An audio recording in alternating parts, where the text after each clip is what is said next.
allons en la maison de mon Père, maison de mon cœur, maison de mon Père.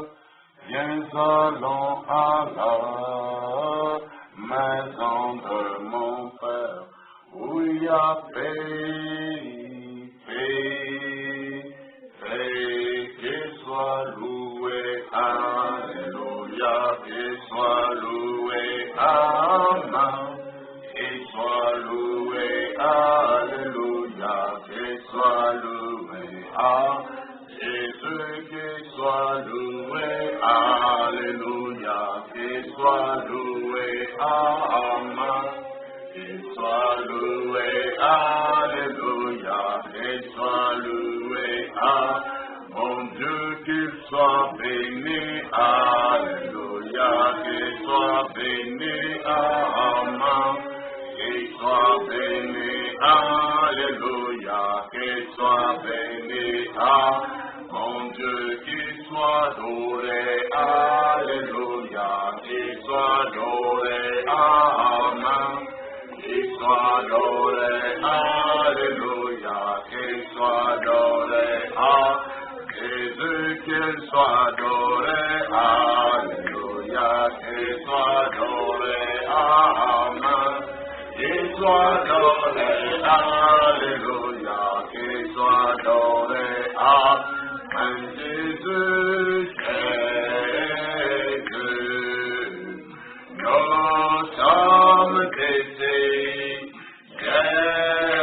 Jésus, nous sommes décès,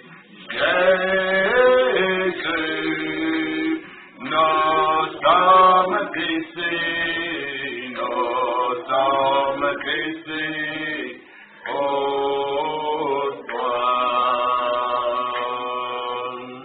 Jésus sera dans la maison du Père, maison de mon Père, maison de mon Père.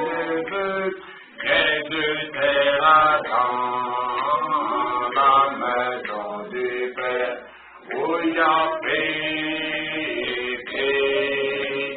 bien sûr, Akumama, alléluia, Akumama, amen, Akumama, alléluia, Akumama, Jésus, Akumama, alléluia, Akumama, amen, Akumama, alléluia, Akumama, Yesu, Akumama, alléluia, Kalikolo, amen, Kalokono, alléluia, Akumama, oh Yesu, Yesu, Kolo, Tojai, awa, Ito, Yesu, Kolo, Tojai, awa,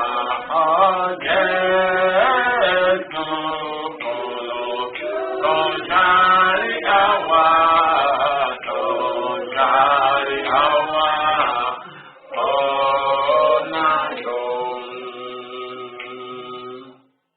Là dans la maison, du Père, point de peine, maison de mon Père, maison de mon Père, là dans la maison, du Père, point de peine, il y aura joie, paix, joie, Akumama, alléluia, attribué, amen, attribué, alléluia, attribué, one, attribué, alléluia, attribué, amen, attribué, alléluia, attribué,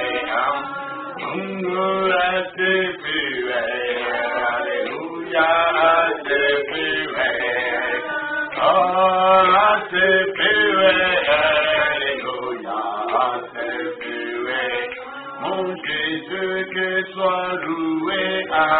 Alléluia, qu'il soit loué. Oh, qu'il soit loué, Alléluia, qu'il soit loué, Amen. Qu'il soit loué, Alléluia, qu'il soit loué, Amen. Qu'il soit loué, Alléluia, qu'il soit loué, Amen. Dieu Tout-Puissant, notre Père Céleste, nous te rendons grâce et nous te glorifions pour ce privilège que tu nous as donné en ce jour du 2 juillet 2020. C'est un jour inhabituel, car dans les habitudes des hommes, ces écoles, ici dans ce pays, le 2 juillet, c'est le jour de proclamation de résultats scolaires. Il y a souvent ceux qui sont déçus, qui pleurent de voir que ce sont de mauvais résultats, qui se cachent des fois couverts de honte, parce qu'ils ont échoué, ils doivent reprendre la vie.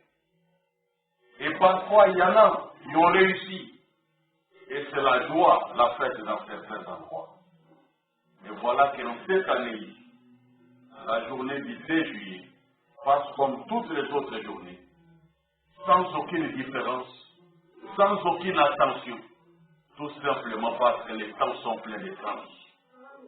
Et nous réalisons davantage que ta parole est toujours la vérité. Seule ta parole demeure éternelle. Tout le reste passera. Même les habitudes passeront. Les choses de la terre et du monde passeront. Les choses du firmament passeront. Mon Dieu, attache nos cœurs à ta présence, à ta sainte présence, à ta parfaite présence. Et laisse-nous y vivre le plus longtemps possible, chaque fois que besoin, dans ta présence. Là où tout est merveilleux, là où il y a la joie du salut, là où il y a la paix du cœur, que nul homme dans le monde ne peut nous ravir. Édifie nos cœurs et bénis notre foi. Bénis cette méditation, afin que ce soir nous puissions tirer meilleur profit pour l'avancement spirituel, les progrès avec Dieu, les progrès dans le royaume de Dieu, les progrès de l'Église de Dieu, les progrès de racheter du Seigneur Jésus-Christ, les progrès de tous les croyants, toutes les croyantes, les progrès de tous les fils et toutes les filles de Dieu, les disciples de la parole. Nous avons besoin de ton soutien, de ta présence qui ne fait jamais défaut, car tu es Jéhovah Shammah, le Dieu ici présent. Que ton nom soit béni et élevé à jamais, dans le nom de Jésus-Christ, dans lequel nous offrons ces prières, et pour ta gloire. Amen. Que Dieu vous bénisse. Nous allons à nouveau lire la méditation de ce soir, la méditation sacrée de la parole de Dieu. Jérémie, chapitre 18. Jérémie 18, nous prenons le verset 2. Jérémie 18, le verset 2. C'est là où nous étions hier. Nous prenons juste le verset.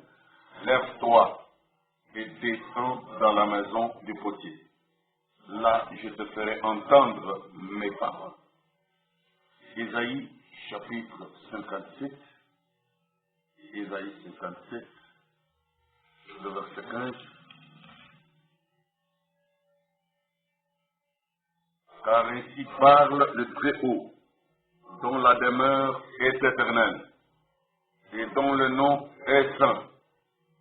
J'habite dans les lieux élevés et dans la sainteté, mais je suis avec l'homme contrit et humilié, afin de ranimer les esprits humiliés, afin de ranimer les cœurs contrits. Terminons la série de premiers versets dans Actes chapitre 17. Actes des apôtres dans le Nouveau Testament, le chapitre 17, et nous prenons le verset 27. Il a voulu, c'est-à-dire le Seigneur Dieu, qui a fait le monde et tout ce qui s'y trouve. Il a voulu qu'il cherche le Seigneur et qu'il s'efforce de le trouver en tâtonnant, bien qu'il ne soit pas loin de chacun de nous. Dieu n'est pas loin de chacun de nous. Que Dieu bénisse la lecture de cette sainte parole et veuillez vous asseoir au nom du Seigneur de Jésus-Christ. Bienvenue à cette méditation parce que l'homme ne vivra pas de pain seulement, comme vous le savez, le Seigneur l'a dit, mais l'homme vivra de toute parole qui sort de la bouche de Dieu. Ici, nous avons la parole sacrée du Seigneur. Et notre pensée de méditation ce soir, c'est en fait comme une suite de ce que nous étions en train de méditer hier, mais toujours autour du brisement, nous allons parler et nous inviter les uns les autres en disant allons à la maison du potier. Allons à la maison du potier. C'est une invitation réciproque. Moi, je vous invite, vous m'invitez, et vous vous invitez les uns les autres. Les frères invitent les frères, les sœurs invitent les sœurs invitent des frères, et les frères invitent des sœurs, ainsi de suite. L'Église invite l'Église, les disciples invitent les disciples. Allons à la maison du potier. Le potier, il ne s'agit pas d'aller dans n'importe quelle maison aujourd'hui. Parce qu'au temps de Jérémie, à son époque-là, quand Dieu lui a dit, va dans la maison d'un potier, là, il s'agissait d'un seul potier. Un potier qu'il pouvait désigner parmi tant d'autres potiers qui étaient dans le pays. Il pouvait aller à gauche ou aller à droite, mais là où Dieu l'avait conduit, c'est là où il devait finir et aller. Et il a dit, lève-toi et descends dans la maison du potier. Et là, je te ferai entendre mes paroles. Donc le potier, dans la maison duquel Jérémie, le prophète d'autrefois de l'Ancien Testament, devait aller, c'était un potier naturel. Un homme de la terre qui avait des yeux, une tête, un corps, des bras, des jambes, des pieds, qui s'habillait comme les gens de son époque pouvaient s'habiller.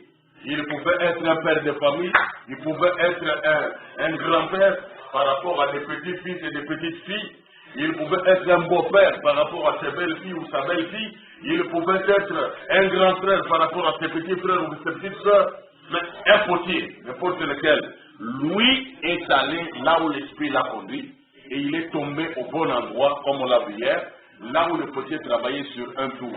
Et les tours qu'il faisait n'a pas marché. Le vase qu'il voulait produire n'a pas marché. Il a essayé d'aménager, ça ne tenait pas. Alors comme ça n'arrivait pas à prendre la forme que lui souhaitait, la forme qu'il voulait donner à cela, il avait décidé de tout casser, tout broyer, tout détruire pour reprendre à zéro. C'est comme ce qu'on dit, faire la table rase. Repartir à zéro, comme du néant. Comme si vous n'avez jamais rien fait, vous n'avez jamais rien eu, vous n'avez jamais rien réalisé. Partir de néant, de zéro. Et partir du bon pied. Rectifier le tir, corriger les méthodes, corriger les stratégies, corriger les plans. Et c'est ce qu'il a fait. Et Dieu aussi a illustré que nous sommes de l'argile dans sa main à lui. Parce que lui, il est le potier. Dieu, il est le grand potier. Et quand nous nous invitons ce soir, allons dans la maison du potier, il s'agit de la maison de ce grand potier-là spirituel. Ce n'est pas d'aller dans une adresse quelque part, là où on fabrique des vases, là où on fabrique des marmites en bois, pour décorer des maisons. Ce n'est pas là-bas que nous nous invitons à aller. Aujourd'hui, nous nous invitons à aller dans la maison du grand potier. Mais cette maison du grand potier est où? Nous avons lu dans Ésaïe 57. Dieu décrit sa demeure. Ésaïe 57, verset 15. Il a dit, car ainsi parle le très haut. Il n'est pas très bas. Il n'est pas non plus trop bas. Pour que vous puissiez rester dans des bassesses, pensant qu'en vous nourrissant des bassesses, en discutant autour des bassesses et des choses du monde et de la terre, pensant qu'en faisant cela, Dieu serait près de vous ou vous seriez à côté de Dieu. Non, non et non. Dieu, il est le très haut. Donc, avoir comme ça, sa situation et son niveau est plus élevé que le niveau des hommes.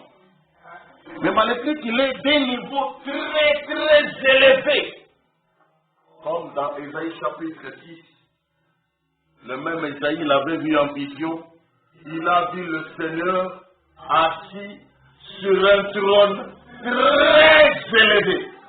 Parce qu'il est le très haut. Et en hébreu, en grec, on l'a appelé, qu'est-ce que j'ai dit? En hébreu, on l'a appelé El Elyon, le Dieu très haut. Ce titre-là, cet attribut-là, veut dire qu'au-dessus de lui, il n'y a personne. Il n'y a aucune créature qui puisse assurer une position d'autorité, de force, ni de puissance supérieure à celle de Dieu. Il est le très haut, le plus élevé que tout, le plus élevé que tous. Dieu, il est très au-dessus. C'est ça son niveau. Et ici, il dit, car ainsi parle le très haut, dont la demeure est éternelle. La maison du potier, c'est ça la demeure dont il parle ici. Sa maison est une maison éternelle. C'est dire que si nous voulons faire de notre maison ici, construite par des mains humaines, par des maçons et des architectes imparfaits et mortels, si nous voulons penser que c'est ça la maison de Dieu, un jour que cette maison sera détruite, nous allons nous rendre compte qu'en réalité, cette maison, même si nous l'avions appelée maison de Dieu, en réalité, elle n'était pas la maison de Dieu. Parce que la maison de Dieu est éternelle.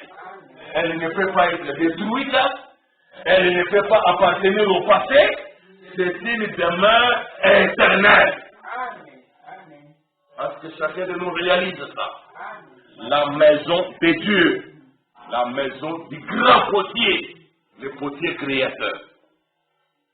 Ça, ainsi parle le très haut, dont la demeure est éternelle, et dont le nom est saint. Il a un nom qui est saint, qui n'a aucune impureté, qui n'a aucune imperfection, qui n'a aucun péché, qui n'est reprochable de rien. Le nom du Seigneur est un nom saint. Il est pur, il est parfait, il est infaillible. Et la demeure de notre Dieu, la maison de notre Dieu est une maison éternelle. Il dit Amen. Elle est une maison éternelle qui n'a pas de fin. Il dit dans cette maison pour toujours, d'éternité en éternité. El Elyon, il est le Dieu d'éternité. C'est vrai. C'est ce qu'il est en réalité. Sa demeure est une demeure éternelle. Mais si il pouvait être accordé le privilège de la grâce de mettre tes pieds, fouler tes pieds dans sa demeure, dans sa maison, mais quelle bénédiction, quel grand privilège! Parce que les tentes des hommes sont des maisons de péché. Ce sont des maisons de déception. Vous pouvez trouver quelqu'un qui habite une grande maison où il y a tout, mais la personne manque le sommeil chaque nuit ici, il n'a pas la paix, il n'a pas la bonne santé, ce sont les troubles et les douleurs qu'il faut que les visiter. La demeure de Dieu est une demeure de joie. La demeure de Dieu est une demeure de paix. La demeure de Dieu est une demeure de bien-être. Si c'est une demeure éternelle, alors la joie qu'il y a là-bas est une joie éternelle. Et la paix qu'il y a dedans est une paix éternelle. Et l'amour qui opère dedans est un amour éternel. Et la vie que l'on vit dans cette demeure est une vie éternelle. Tout ce qu'il y a dedans est éternel parce que Dieu lui-même est éternel. Où est-ce que ce Dieu habite? Parenthèse encore ici dans Ésaïe chapitre 66. La demeure de Dieu. Où pouvons-nous entrer dans la demeure de Dieu? Isaïe 66, verset 1. Ainsi parle l'Éternel. Le ciel est mon trône et la terre mon marchepied. Quelle maison pourriez-vous me bâtir et quel lieu me donneriez-vous pour demeure? La question est pertinente. Le ciel, c'est le trône même de Dieu. Le Dieu très haut là. Le ciel qui est au-dessus de nous, au-dessus de la tête et de tous les hommes de la terre, même les plus géants, même Goliath et l'autre fois. Le ciel est toujours au-dessus de nous. Et Dieu, il a pour trône le ciel. Dieu, son trône là où il est assis, c'est le ciel. Et la terre là où nous vivons ici, là où nous nous promenons, là où nous passons puiser de l'eau, là où nous menons nos activités, là où nous travaillons, là où nous faisons des champs, là où nous faisons des jardins, cette terre, c'est là où ses pieds se posent. Maintenant tu me demanderas, mais il pose ses pieds sur la terre de quel pays et de quel continent pour que j'aille toucher ces pieds-là? Non. Toute la terre, de tous les continents, de tous les pays de la terre, de tous les villages, de toutes les villes de la terre, de toutes les avenues, de toutes les parcelles de la terre, toute la terre et tous les champs, et partout là-bas, c'est ça le marchepied de Dieu. C'est là où il pose ce pied. Tu vas aux États-Unis, ses pieds sont là. Tu vas en RD Congo, ses pieds sont là-bas. Tu vas en Côte d'Ivoire, ses pieds sont là-bas. Tu pars en République sud-africaine, ses pieds sont là-bas. Tu pars en Ouganda, ses pieds sont là-bas. Tu viens dans cette parcelle, ses pieds sont ici. Ici où vous êtes ici, ça remplit toute la parcelle ici. Les pieds de Dieu. Tu sors sur l'avenue Bakoli, ses pieds sont sur toute l'avenue. Tu vas sur l'avenue Université, les pieds de Dieu sont sur toute l'avenue. Tu prends tous les boulevards. Tous les boulevards, boulevard Salongo, boulevard Triomphal, boulevard du 30 juin, boulevard Lumumba, boulevard, tous les noms que vous pouvez donner de tous les pays à travers le monde, tous les boulevards là, les pieds de lui se posent là-bas. Il n'a pas un espace qui peut échapper à sa domination. Il n'y a pas un espace terrestre où l'on peut dire ici, le pied de Dieu ne peut pas arriver. Le pied de Dieu n'arrive pas là-bas, loin de là. Dieu, il est le dominateur universel. Il domine en tout lieu. Sa domination s'étend partout. Alors, imaginez, représentez-vous la demeure de votre Dieu si vous voulez les rencontrer. Ça veut dire qu'il n'est pas loin de chacun de vous. Quand ça dit qu'il n'est pas loin de chacun de vous, quand la Bible dit qu'il n'est pas loin de chacun de nous, c'est l'exacte vérité. Parce que ses pieds foulent toute la terre. Et Dieu maintenant vous demande, vous qui pensez me donner une maison, quel lieu me donnerez-vous pour demeure? Hein? Quel lieu, vous là, vous allez me donner pour demeure? Et que je dis, je suis entré dans ce lieu, je me suis enfermé à l'intérieur là, et c'est fini, tout le reste dehors, ce n'est plus moi. Moi, je ne suis retrouvé que dans cette maison que telle personne, tel groupe de personnes ont construit pour moi. Ce n'est pas le cas. Il n'y a pas un lieu que vous puissiez lui donner, qui puisse être un lieu éternel. Tout ce qui est fait de main d'homme a un début, et cela aura une fin. Mais la demeure de notre Dieu, la maison de notre Dieu est une maison éternelle. Chacun de nous comprend? C'est vrai. Nous avons lu là que le ciel c'est le trône de Dieu et la terre son marchepied. Toute la terre, le marchepied de Dieu. Quelle maison me bâtirez-vous? Dieu a demandé cela. Quelle maison allez-vous me bâtir?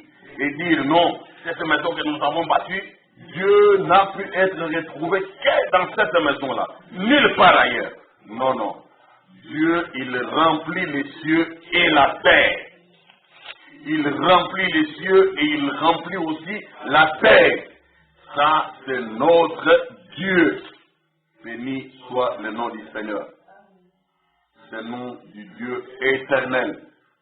Oh, ici, dans 1 Roi au chapitre 8, l'Écriture nous dit ceci.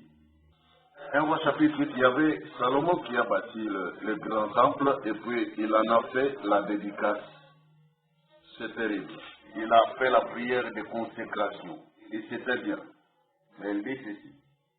Quand il a fait ça, au moment, verset verset 10. Au moment où les sacrificateurs sortirent du lieu saint, la nuée remplit la maison de l'Éternel.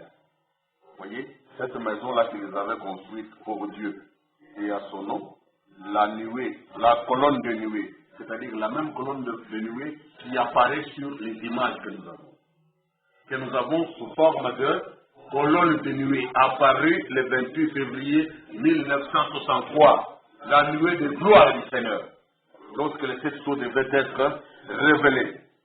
Alors, c'est la même nuée qui avait rempli la maison, le temple que Salomon avait construit pour le culte et le service divin. Verset 11. Les sacrificateurs ne purent pas y rester pour faire le service à cause de la nuée, car la gloire de l'Éternel remplissait la maison de l'Éternel. Maison de l'Éternel. Verset 12. Alors Salomon dit, l'Éternel veut habiter dans l'obscurité. J'ai bâti une maison qui sera ta demeure, un lieu où tu résideras éternellement. Oh, voyez l'émotion, la stupéfaction quand on est frappé, impressionné par la présence de Dieu.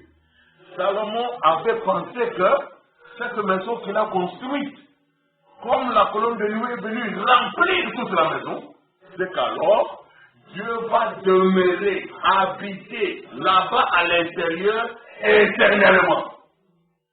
Mais la demeure éternelle de Dieu, ce n'était pas le temple que Salomon lui avait construit. Ce temple-là avait un début et ce temple-là devait avoir une fin. Aujourd'hui où nous parlons là, ce temple-là a été détruit. Il n'existe plus. Même si vous allez à Jérusalem, ce temple-là n'existe pas jusqu'à présent. On cherche à en reconstruire un troisième. C'est-à-dire que celui que Salomon avait détruit a dû être détruit dans l'Ancien Testament. Et il y a eu encore une reconstruction sous le ministère de Zorobabel, comme vous voyez dans les prophéties d'Abdiel et les prophéties de Zacharie. Zorobabel, le gouverneur, a conduit les travaux de construction du temple. C'était le 15e temple. C'est-à-dire que celui que Salomon avait construit, pour lequel il dit ici que Dieu va y demeurer éternellement, ce temple-là avait déjà été détruit. Ce temple-là avait été construit pendant 7 ans, celui de Salomon. 6 ans et quelques. On arrondit généralement environ 7 ans. Mais le temple que Zorobabel a construit, c'était pendant les 49 premières semaines des 70 semaines prophétiques de Daniel. Donc, ça devait prendre, c'était pendant les 7 premières semaines, c'est-à-dire pendant les 49 ans environ. Mais quand vous lisez dans le Nouveau Testament, les Juifs qui faisaient la mémoire, qui racontaient à Jésus la gloire de ce temple-là, ils ont dit, ce temple, quand toi tu dis que détruisez ce temple, et moi je vais le bâtir à 3, je dis, mais les anciens, il a fallu 46 ans pour bâtir ce temple. Et toi tu dis qu'en 3 jours tu vas le bâtir.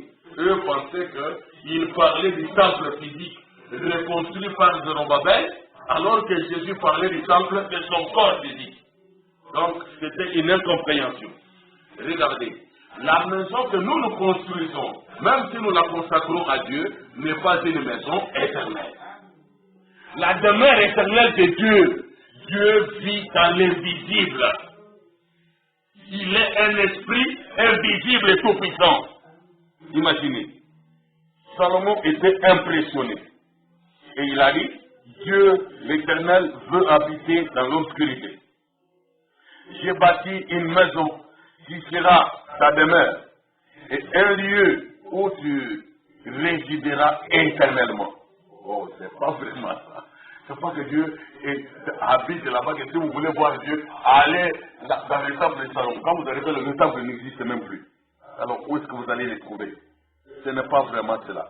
C'était une impression, c'était l'impact de la présence de Dieu. Quand il a vu, il a interprété. Il a interprété et il a essayé de comprendre les choses à sa façon. Alors, il dit au verset 23, ô Éternel, Dieu d'Israël, il n'y a point de Dieu semblable à toi, ni en haut dans les cieux, ni en bas sur la terre. tu gardes l'alliance et la miséricorde envers tes serviteurs qui marchent en ta présence de tous les cœurs. Est-ce que vous entendez ceci? Il n'y a point de Dieu semblable à Dieu. Ni là-bas au ciel, ni en bas ici sur la terre. Le Dieu que nous croyons et que nous servons, que nous adorons, c'est l'unique créateur. L'unique Dieu incomparable. Ô éternel Dieu d'Israël, il n'y a point de Dieu semblable à toi, ni en haut dans les cieux, ni en bas sur la terre. Tu gardes l'alliance et la miséricorde envers tes serviteurs qui marchent en ta présence de tous leurs cœurs. Voilà là où Dieu t'appelle à vivre. Voilà comment Dieu t'appelle à marcher. C'est vivre dans sa parfaite présence. C'est marcher dans sa sainte présence le plus longtemps possible. À chacun de ta vie, vivre dans sa présence. C'est ce à quoi Dieu t'appelle. Il a dit, verset 27, mais quoi? Dieu habiterait-il véritablement sur la terre? Voilà. Après avoir dit que j'ai bâti une maison parce qu'il a vu la colonne de nuée, la nuée de gloire venir remplir de les sacrificateurs au fil de la pluie. Chacun est sorti. Parce que la nuée est entrée, elle a rempli toute la maison. Tous les temps remplis, comme une fumée. Personne ne pouvait résister là-bas. Ils sont tous sortis vite. Chacun par la force de l'autre là-bas. Et le temps de rester ici. Et sous émotion, ça nous dit, j'ai bâti une maison à ton nom, dans laquelle tu vas résider éternellement. Quelle émotion! Mais maintenant, quand il évolue au verset 27, dans la prière là, il va faire pour dédicacer la maison. Il dit, mais pourquoi l'onction vient pour le corriger? Il dit, Dieu habiterait-il véritablement? Est-ce que Dieu peut habiter en vérité? Hein? Je peux exprimer mon émotion. Je peux formuler mes impressions. Mais après tout, je dois ramener à la vérité. Je dois ramener mes impressions, mes émotions, mes sentiments à la vérité. J'ai parlé comme j'ai parlé là, comme il m'est impressionné. Mais est-ce qu'en vérité, Dieu habiterait-il éternellement, véritablement sur la terre? C'est la question. Et quoi? Dieu habiterait-il véritablement sur la terre? Voici les cieux, et les cieux des cieux ne peuvent te contenir. Combien moins cette maison que j'ai t'ai bâtie. Voyez?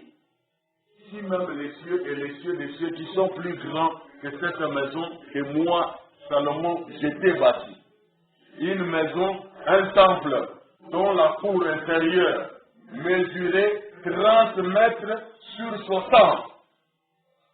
Un espace de 30 mètres largeur sur 60 mètres longueur. Et là, on a érigé des murs, on a mis de l'architecture, un peu de sculpture là, on a sculpté des chérubins au mur, on a fait toutes ces œuvres d'art là, c'était beau à voir, splendide et tout. Mais est-ce que Dieu qui dépasse, qui remplit les cieux et les cieux des cieux, qui n'arrive pas à contenir Dieu, il est plus grand que les cieux. Est-ce que ce Dieu-là viendrait-il pour habiter éternellement dans un espace de 30 mètres sur 60? Un espace de 1800 mètres carrés. Est-ce que Dieu pourrait-il rester en un seul endroit, très limité comme ça, éternellement? Ah, bien sûr que non. C'est ce que l'inspiration lui a fait comprendre. Pour corriger cette émotion, pour corriger cette impression. Nous sommes humains, il peut nous arriver de nous étonner, mais sachez qu'au-delà de l'étonnement, il y a la vérité divine à laquelle nous devons soumettre nos cœurs. Ne restons jamais bloqués dans l'émotion, mais nous devons toujours prendre le courage de quitter l'émotion pour la vérité. La vérité peut paraître dure, elle peut paraître blessante, elle peut paraître bouleversante, mais il faut quand même la vérité. Béni soit le Seigneur. Dieu t'appelle à vivre dans sa sainte présence. Il faut que tu y vives pour toujours. Regardez Frère Branham, il nous a dit ceci, c'est une citation que nous avons lu hier, Mais j'irai bien à cause d'une pensée que nous avons là-bas. Et la pensée, c'est laquelle? Oh, c'est vraiment merveilleux. Écoutez, dans la prédication, l'histoire de ma vie. Peut-être que vous n'aviez pas fait attention, mais je reviens pour attirer encore l'attention. Prêché le 19 avril 1959, paragraphe 302. Vous savez, c'est dont l'Église a besoin aujourd'hui, c'est d'un brisement. Il ajoute, nous devons aller à la maison du potier. C'est une obligation. Nous nous invitons ce soir, allons à la maison du potier. Branham me dit, nous devons aller à la maison du potier. Et la maison, c'est M majuscule. Le potier, c'est P majuscule. Il s'agit de la maison de Dieu. Il s'agit du potier. Dieu notre créateur. Dieu notre sauveur. Dieu notre libérateur. Dieu notre rédempteur. Ce potier-là, pour qu'il nous taille, il veut au fait nous tailler. L'esprit vivifiant, il veut nous tailler à la ressemblance de Jésus-Christ. Il veut nous façonner. Il veut créer à nous l'image de Jésus-Christ. Si ce n'est pas le cas, si ça ne marche pas, il peut nous broyer, tout casser. Parce qu'il est le potier pour repartir à zéro. Pour prendre encore la terre et fabriquer un autre base. Notre théologie rêve de notre propre fabrication. Parfois ça ne marche pas tellement bien. Ce qu'il nous faut, c'est un brisement à l'ancienne mode. Une repentance dans nos cœurs et de nous adoucir devant Dieu. Est-ce là tous ceux qui sont prêts à se lever maintenant? Une telle pensée, est-ce que c'est ce que vous cherchez vraiment? Est-ce que c'est ce que vous cherchez à obtenir maintenant? Que Dieu vous fasse grâce. Nous devons nous lever et aller dans la maison du potier. Chaque jour, nous voulons nous pointer dans la maison du potier.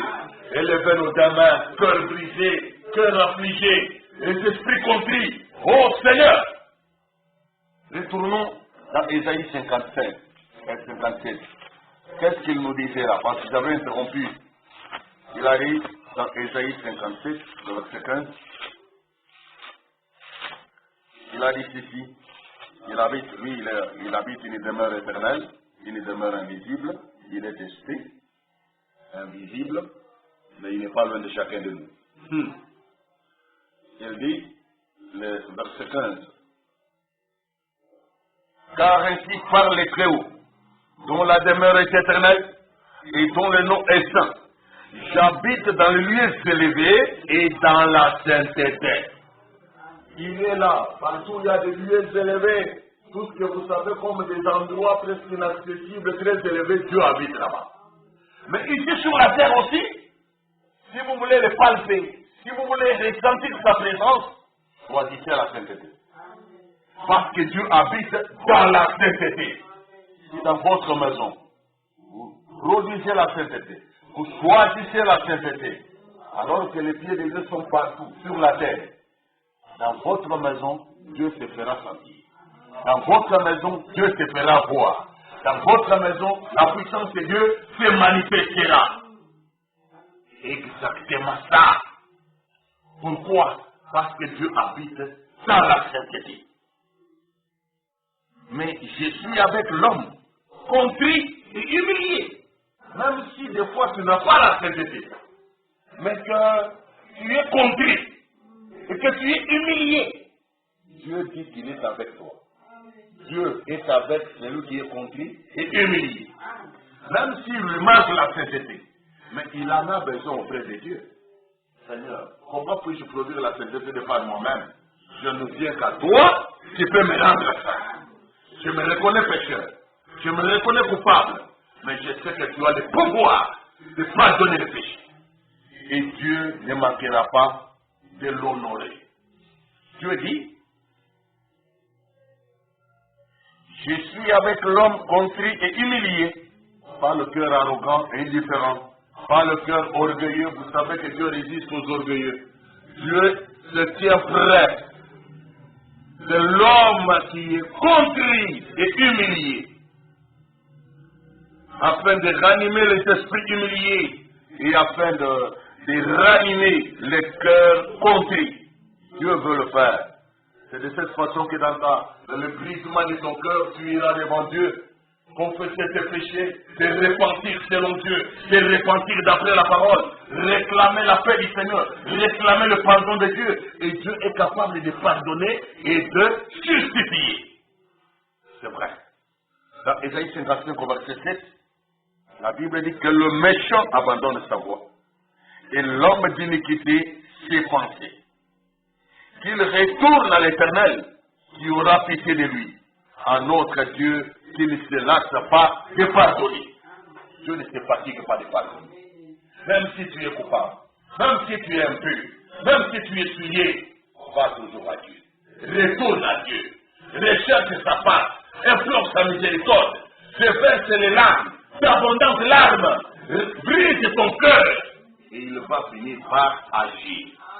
Il va t'agréer. Il va te pardonner. Il va te délivrer. Il va te bénir. Et sa puissance va agir à travers toi. C'est vrai. Dans Joël, au chapitre 2, nous prenons le verset 12 à 14. Le même Dieu peut retirer des châtiments si peut-être tes péchés sont placés dans une mauvaise situation. Que Dieu l'a fait retirer des châtiments pour ramener la paix. Joël chapitre 2 verset 12 à 14. Maintenant encore, dit l'Éternel, revenez à moi de tout votre cœur, avec des jeûnes, avec des pleurs et des lamentations. Déchirez vos cœurs et non vos vêtements, et revenez à l'Éternel votre Dieu, car il est compatissant et miséricordieux, lent à la colère et riche en beauté, et il se répand de maux qu'il envoie. Il se répand de malheurs qu'il envoie. Qui sait s'il ne reviendra pas et ne se répandira pas, et s'il ne laissera pas après lui la bénédiction des offrandes et des libations pour l'Éternel, votre Dieu. Qui sait? On ne sait jamais. Qui sait? Retournons toujours à Dieu. Ayons le cœur déchiré. Ayons le cœur brisé. À cause de nos mauvaises conduites, à cause des abominations qui se commettent dans la ville, sur la terre, nous devons aller pleurer à Dieu, demander miséricorde. Demander sa grâce, que Dieu pardonne, que Dieu délivre, que Dieu change le comportement des gens, que les assassins arrêtent de tuer les innocents. Lorsque nous voyons des gens être mis à mort par des poisons, qu'est-ce que nous chrétiens nous faisons? Est-ce que nous nous contentons juste de nous étonner? Mais nous sommes la lumière du monde, le sel de la terre. Il faut arrêter ces choses-là par la prière. Réclamer la grâce de Dieu qu'il touche le cœur des assassins, des criminels, des empoisonneurs, pour qu'ils se répandent et arrêtent de faire le mal. Arrêtent de tuer les innocents. Dans Ésaïe 51, nous voyons encore là, au verset 17 à 19. Seigneur, ouvre mes lèvres et ma bouche publiera ta louange. Peut-être que ma bouche est fermée, je n'arrive pas à l'ouvrir moi-même. Mais Seigneur, que ce soit toi qui ouvres mes lèvres et ma bouche va publier ta louange. Si tu avais voulu des sacrifices, je t'en aurais offert. Mais tu ne prends pas plaisir aux holocaustes. Les sacrifices qui sont agréables à Dieu, c'est un esprit brisé. Dieu veut que tu sois brisé pour que lui se fasse ton réanimateur. Et il est capable lui-même de te briser là où tu ne peux pas te briser toi-même. Il peut te briser pour ensuite te ranimer. Il a dit ça. Les sacrifices qui sont agréables à Dieu, c'est un esprit brisé. Oh Dieu, tu ne te donnes pas un cœur brisé et contrit. Zambe agréaka. Motema we bukani, molimo e tutani, et zoki e bebigeri. Zamba ya makam. Asura kamote. Avant sakamote. Asura kamote kongote. Dieu agrée ça. Si le tien est dans cet état, c'est que tu es le bienvenu auprès de l'esprit vivifiant, le Dieu vivant. Tu ne dédaignes pas un cœur brisé et contrit. Dieu ne dédaigne pas cela. Dieu ne minimise pas cela. Dieu ne méprise pas cela. Un cœur contrit et brisé. Il faut que le tien soit dans cet état. Es-tu prêt? Veux-tu vraiment? J'aimerais lire maintenant, frère Branham, pour terminer, je vais lire dans la brochure Les Sceaux de l'Antichrist, Les Sceaux de l'Antichrist, publié le 11 mars 1955, paragraphe 78 et 79. Entendons ici. Aide-moi, c'est la prière de Frère Branham. J'espère que tu vas t'inspirer aussi de cela pour adresser des paroles douces au Seigneur, des paroles de supplication, des paroles pleines de sincérité. Parce que partout où il y a des cœurs sincères, la puissance de l'évangile agit sans cesse. Aide-moi, Dieu bien-aimé, à me tenir là dans la vallée, à me tenir là avec l'épée à la main, pas comme un poltron, pas comme un lâche, pas comme un négligent, un paresseux, mais je veux être un acteur, un combattant, un guerrier pour le Seigneur, un défenseur des vraies choses, des réalités de Dieu vivant, de la puissance immortelle de Dieu. Aide-moi, Dieu bien-aimé, à me tenir là dans la vallée, à me tenir là avec l'épée à la main. Accorde le Seigneur et que je prêche les richesses insondables du Seigneur Jésus-Christ. Disant aux hommes et aux femmes que leurs péchés sont devant toi. S'ils ne les confessent pas, s'ils ne meurent pas en eux-mêmes et ne naissent de nouveau, ils sont des étrangers pour toi. Oh Dieu, cet aimable et grand groupe pentecôtiste des hommes et des femmes du plein évangile, combien eux tous ont reçu la connaissance de la vérité. Oh Dieu, laisse-les marcher dans la vérité maintenant.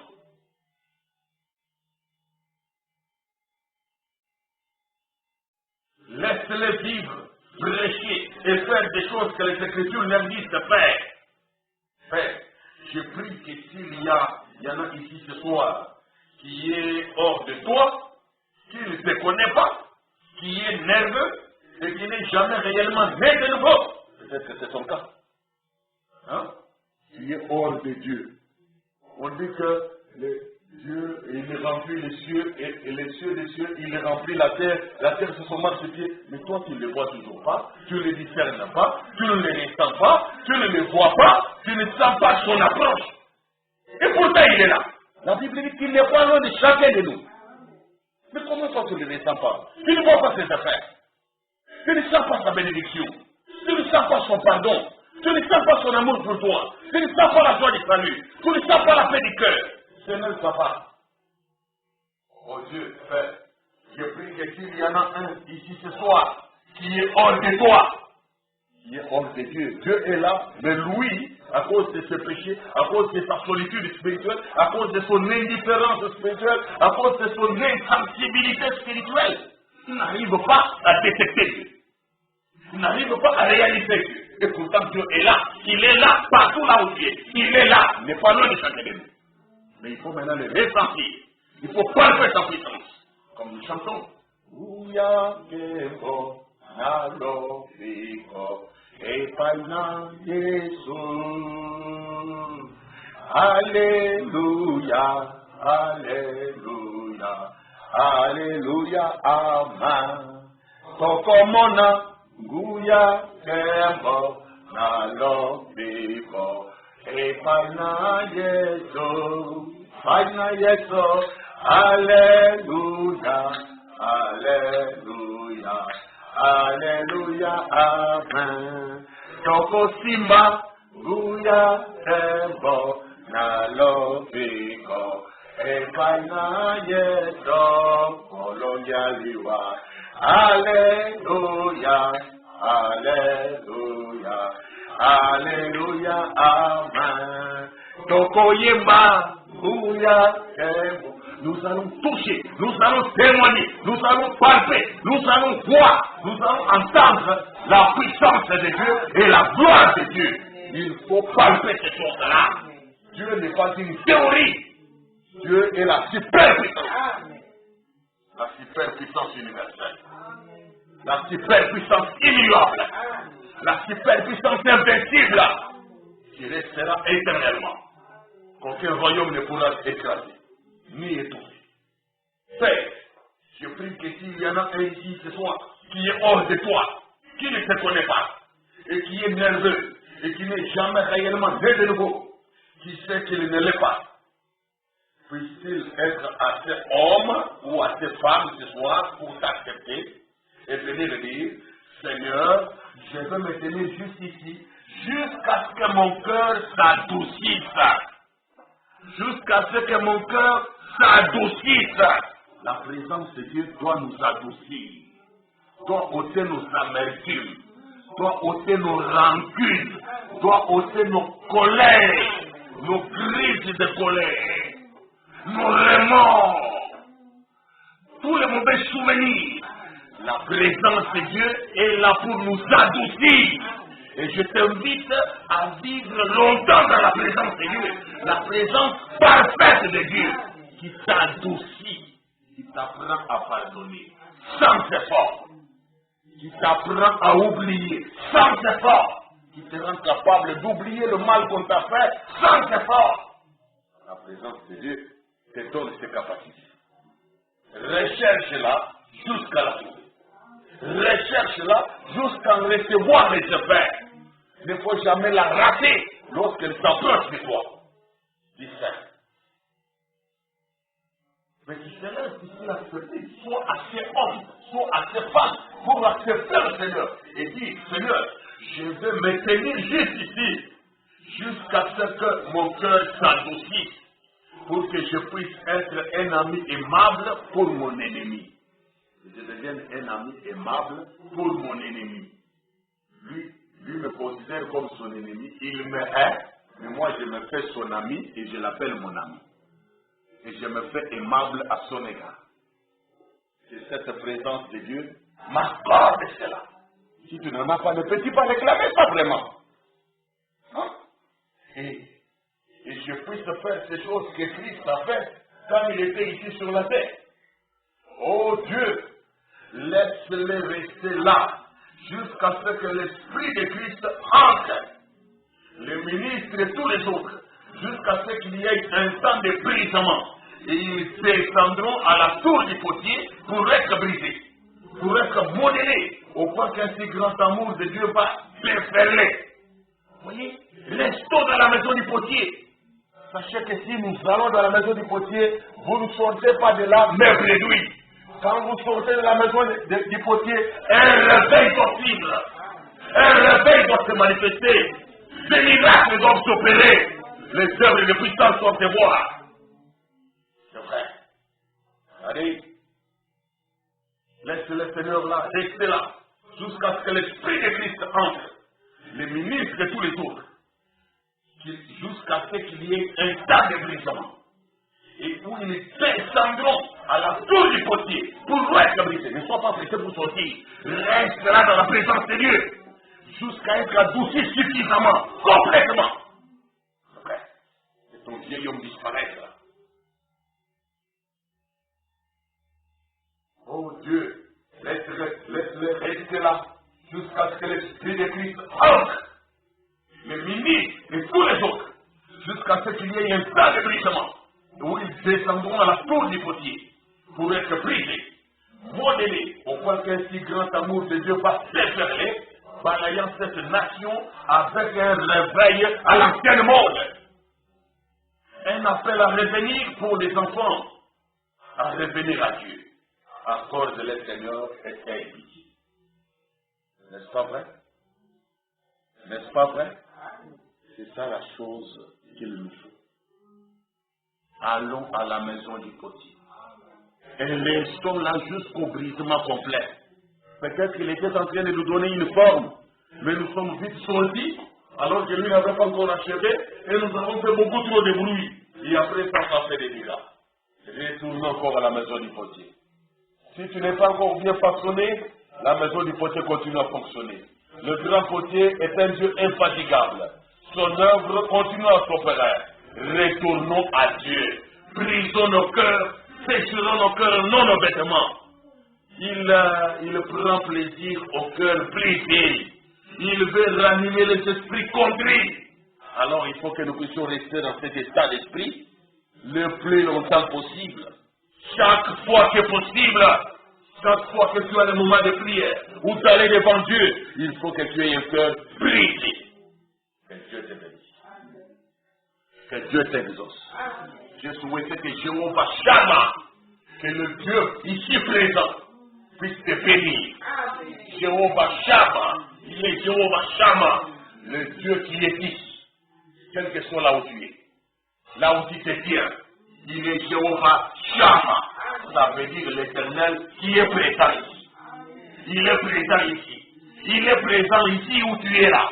Ici où tu te tiens là, il est présent. Il n'est pas loin de chacun de nous. Que Jéhovah Shammah te bénisse. C'est là, je mets de mon cœur pour que tu puisses connaître le progrès comme lui-même le souhaite. Tenons-nous debout pour la prière.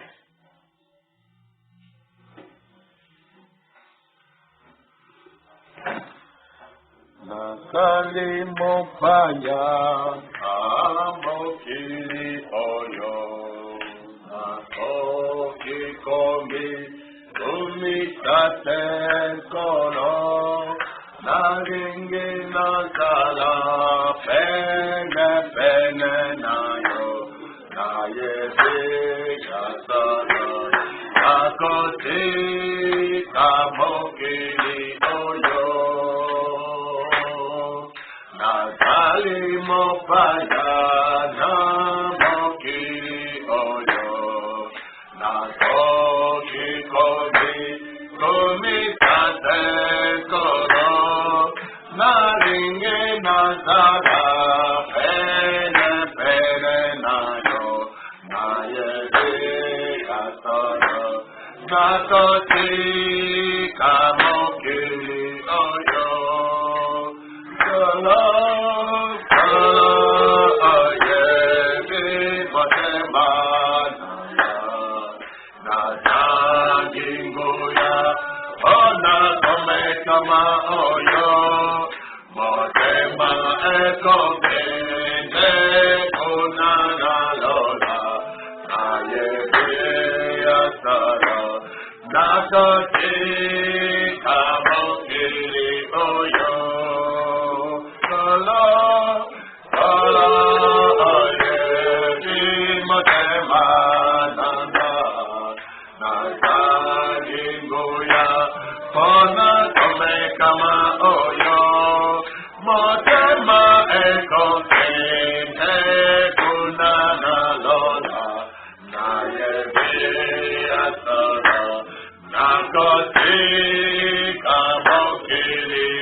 Mata me tolanda yeso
Changement profond, source de la transformation intérieure, celle qu'il nous faut pour hériter le royaume de Dieu, celle qu'il nous faut pour prouver que Jésus-Christ n'a pas travaillé en vain, celle qu'il nous faut pour démontrer que la mission messianique n'était pas une aventure ni une forfaiture, mais c'était un plein succès, aménagé par Jésus, aménagé par lui-même le Dieu créateur, et qui ne peut jamais échouer, ni faillir.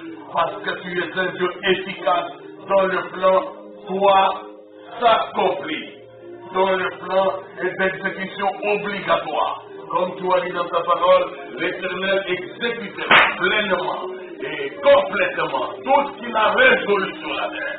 Oui, Jésus-Christ, merci de nous donner le discernement de ta présence. Permets-nous de vivre dans ta sainte présence. Permets-nous de marcher dans ta parfaite présence. Que toutes nos vies se déroulent dans ta parfaite présence. Que toutes nos vies opèrent et agissent dans ta sainte présence. Seigneur, nous avons réellement besoin de toi. Nous avons réellement besoin de l'opération du Dieu vivant, de l'agir du Dieu créateur, de l'agir du Dieu rédempteur, de l'agir du Dieu notre sauveur, notre libérateur, notre secours qui nous marche jamais la retraite, le rocher des âges, le rocher immortel, le Dieu immuable, qui demeure éternellement, qui agit sans cesse, dont la puissance de l'évangile est encore efficace. Nous pouvons regarder à cela, nous pouvons compter sur cela, nous pouvons prier cela, Jésus, chaque fois que besoin, autant que possible, autant et en tout lieu, Seigneur, parce que tu es un Dieu vivant, et ta puissance est intarissable, ta puissance ne peut pas échapper, elle ne peut pas s'enchaîner, elle ne peut pas s'abuser, elle ne peut pas c'est votre Seigneur. C'est une puissance créatrice, c'est une puissance salvatrice, c'est une puissance rédemptrice, c'est une puissance libératrice, c'est une puissance fortifiante, c'est une puissance vivifiante.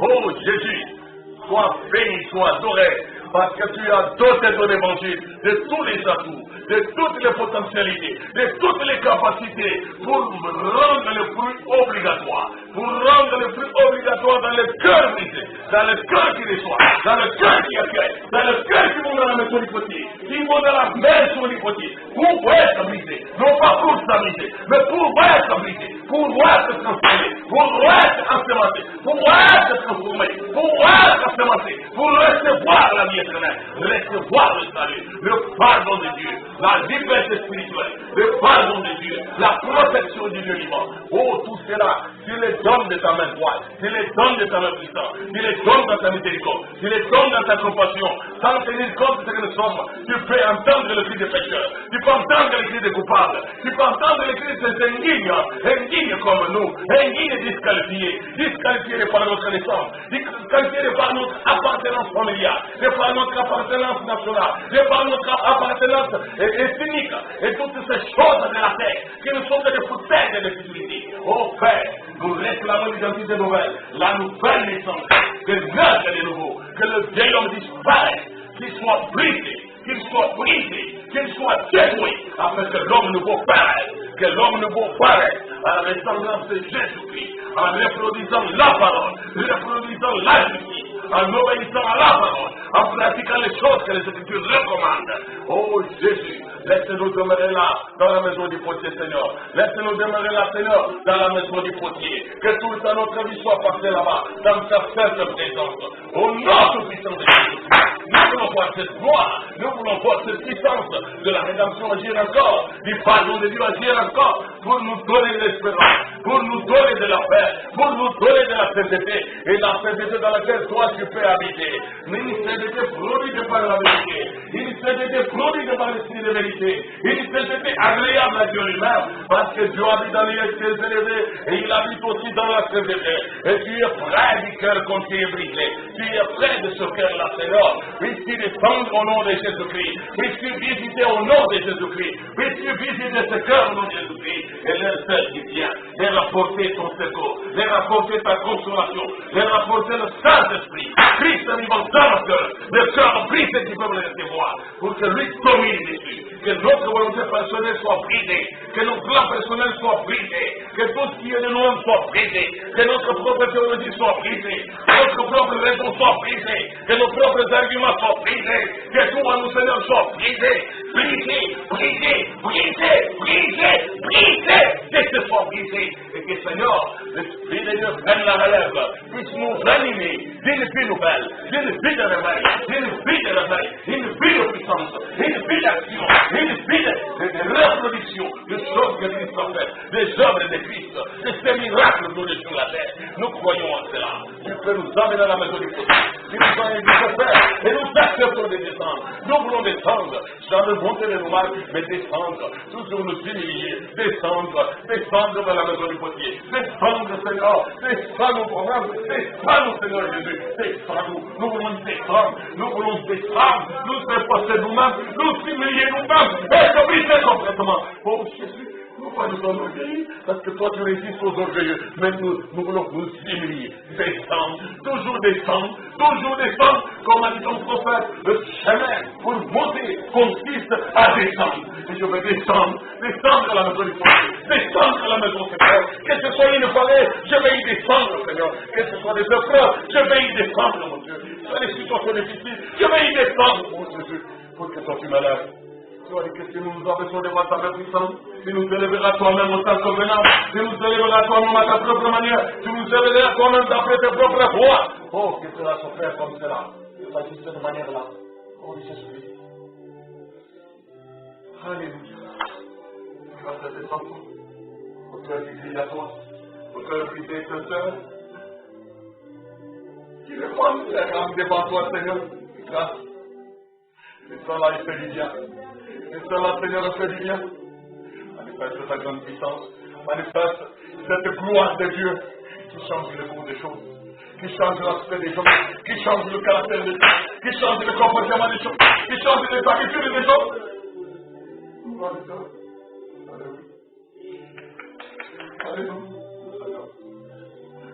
Donc vraiment, vraiment cette humilité là, mon sauveur.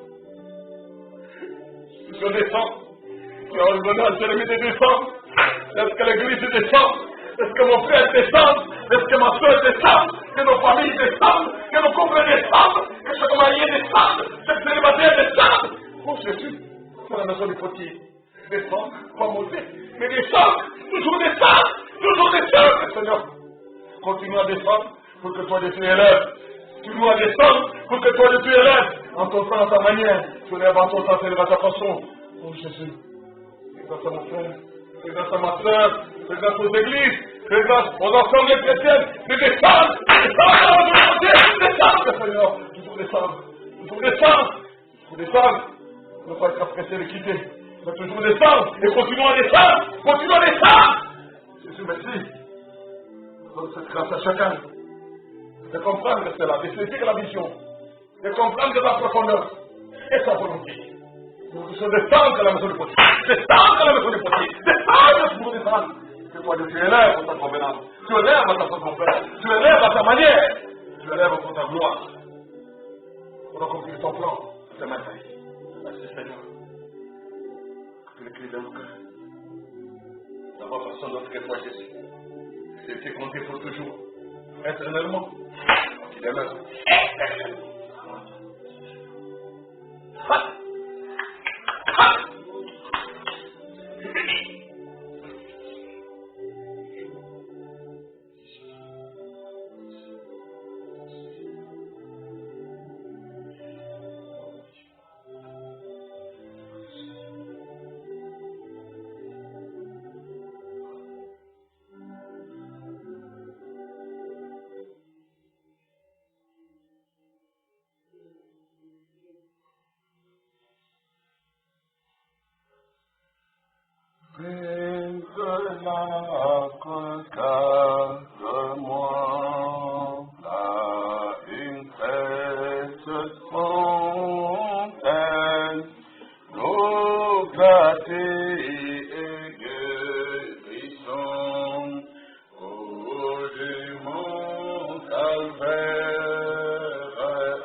I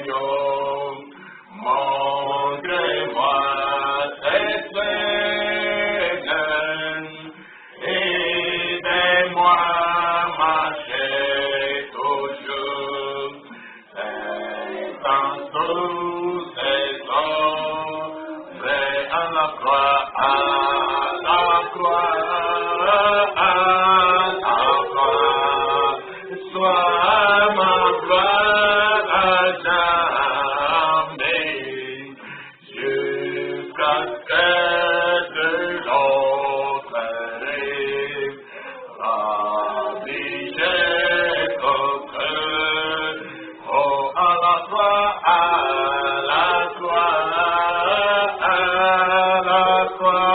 agneau sois, ma gloire à jamais,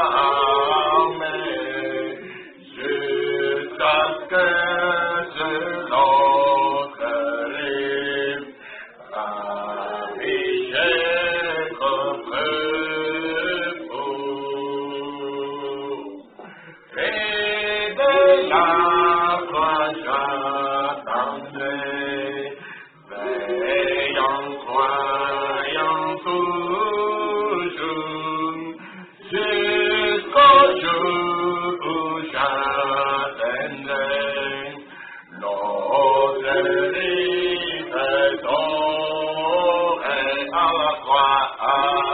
la croix, oh à la croix, toi ma gloire à jamais, jusqu'à ce que l'autre rive raviger ton cœur. Oh, pour l'année,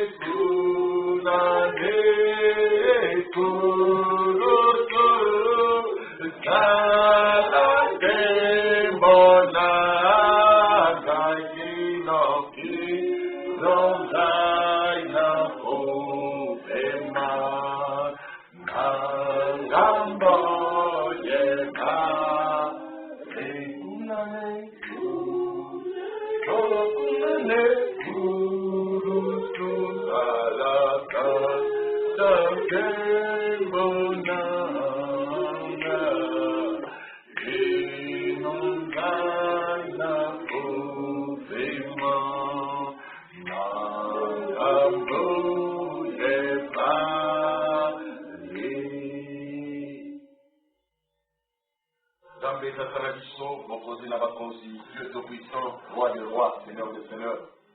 Nous te disons grand merci ce soir pour ce que tu as fait pour nous, en partageant le pain de vie, la parole de méditation, pour que nous puissions trouver des forces nouvelles, de l'inspiration nouvelle et des découvertes des stratégies contre le mal, contre le monde, contre les systèmes sataniques, contre les systèmes démoniaques, contre tout ce que le diable fait avoir autour de nous. Nous te remercions de ce que tu nous fortifies, tu nous instruis, tu nous avertis, tu nous distingues et tu nous montres clairement le chemin pour éviter les pièges, pour ne pas tomber dans les trous, pour ne pas finir dans la terre. Merci pour ta bonté, merci pour ta miséricorde, merci pour ton amour, merci pour ton pardon, merci pour ta guérison. Merci pour la transformation de nos caractères. Merci pour la réponse à nos prières. Merci pour de multiples actions à notre égard, dans tous les domaines de la vie. Chaque jour, jusqu'à cette heure ici, Seigneur, tu as une demeure éternelle. Tu es un Dieu invisible. Tu es Jéhovah Shammah, le Dieu ici présent, qui n'est pas loin de chacun de nous. Laisse que tu bénisses chacun de tes croyants. Où qu'ils t'entendent, où qu'ils te servent. Bénis chacun de Seigneur. Oh Jéhovah Shammah, bénis chacun d'eux, afin que la vie spirituelle soit une vie victorieuse. Que la vie spirituelle soit une vie de joie, de satisfaction, de marcher avec Dieu. Exauce nos prières, celles du passé et celles du futur. Au nom de Jésus-Christ, notre Sauveur, nous prions. Amen.